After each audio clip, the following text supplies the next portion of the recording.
They've already got 2 laps in hand over the sister car. Yeah, but this is trying to get rid of a splash at the end. They needed 4 laps of fuel, and you couldn't get rid of 4. But now, with the safety car being out there, it's brought them back into the point where they're close. Use roughly about 45–50% of the fuel on a safety car lap to a full flat-out lap. And we had 4 laps of safety car, so they may just about have done enough, but they're not confident. Quickest car on the circuit right now is the third-placed Alpine, a 1:31.3, plays a 1:31.8 for both of the Toyotas ahead. The gap first to third is under 2 seconds. Wayne Boyd on the last lap that he's just finished for United, setting the fastest first sector that car has done.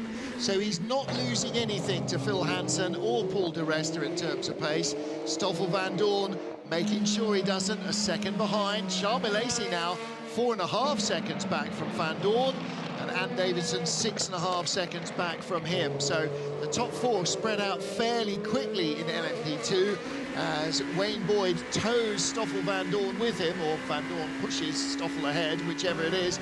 But here is Lapierre almost close enough to Nakajima to reach out and pull himself along behind the car.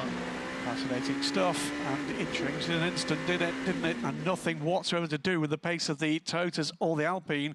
It was an LMP2 back marker's mistake that has brought this thing back to be a nose-to-tail race between the top 3. Yep, top 3 covered by 1.9 seconds, 1.3 of which is first to second.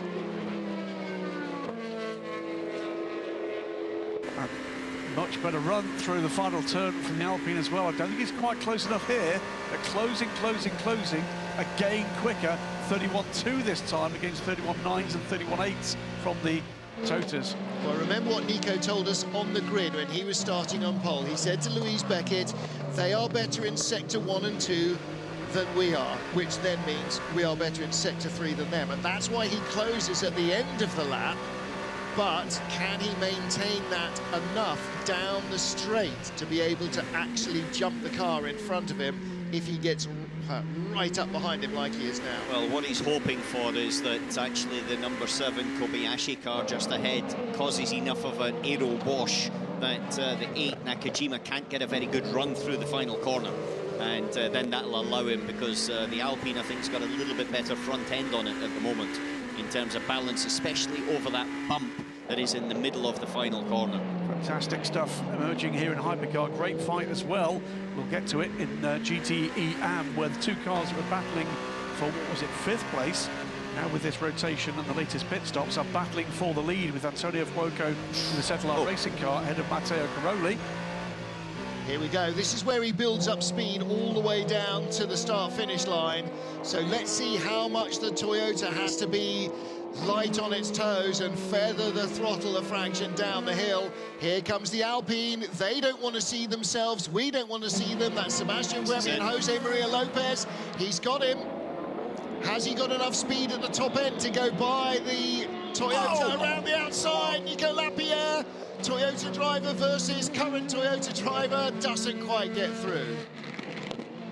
Tried it round the outside. Once he was off the circuit, though, there's Bratislava car going very slowly as well, looking as if he's been off. Yeah.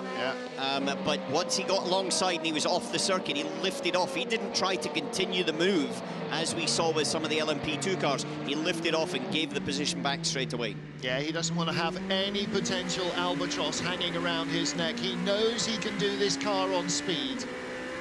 He's just got to be patient and line him up, lap after lap. Eventually, it'll be in the right place. I wouldn't be too patient, to be honest with you, because at the same time, you've got a 2.8 gap between Nakajima and Kobayashi up ahead.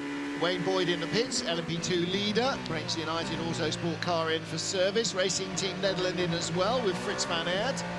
Not sure if Frits has completed his driving stints or not, but may well be swapped out. So Phil Hansen will take over the 22 car from Wayne Boyd, who did a good job of just distancing himself a fraction from Stoffel van Dorn. Here he's lining up again, Nicola Lapierre coming through this corner if he can keep it, and the car's much better than Toyota over the bump. Now he's got a real run in him. I'm sure this time he's going to have another crack at it. Will he try to go to the outside again? I would try and make sure if I went anywhere, I'd go on the inside. Yeah, and he's got the slingshot down the inside now. He gets onto, look at the brake dust pour off those wheels into second place. Good move by Nico Lapierre. This is a really interesting battle.